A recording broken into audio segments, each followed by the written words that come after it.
حضرت امام محمد باقر علیہ السلام پیغمبر اسلام حضرت محمد مصطفیٰ صلی اللہ علیہ وآلہ وسلم کے 5ویں جانشین، ہمارے 5ویں امام اور 7ویں معصوم تھے۔ امام محمد باقر علیہ السلام کے والد ماجد امام زین العابدین علیہ السلام تھے اور والدہ ماجدہ عبداللہ فاطمہ بنت امام حسن علیہ السلام تھیں۔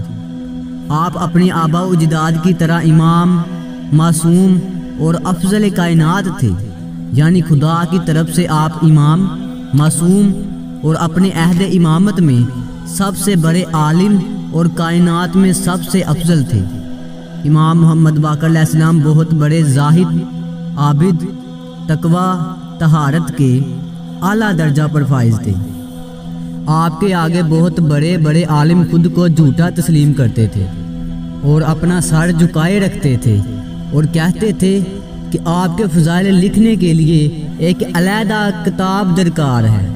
آپ عظیم الشان امام و پیشوا اور جامع صفات جلال و کمال تھے اور آپ اپنے زمانہ میں بنی ہاشم کے سردار تھے۔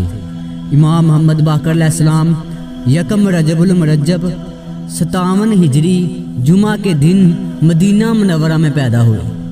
علامہ مجلسی تحریر فرماتے ہیں کہ جب آپ بطن مادر میں تشریف لائے تو آبا و اجداد کی طرح آپ کے گھر میں آوازیں غیب آنے لگی، اور جب 9 ماہ کے ہوئے تو فرشتوں کی بے انتہا آوازیں آنے لگیں اور شب ولادت ایک نور نمودار ہوا۔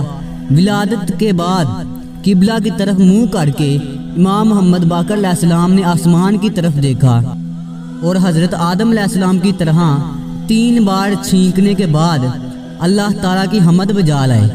آپ ختنہ کردہ، ناف بریدہ، تمام آلائشوں سے پاک اور صاف متولد ہوئے۔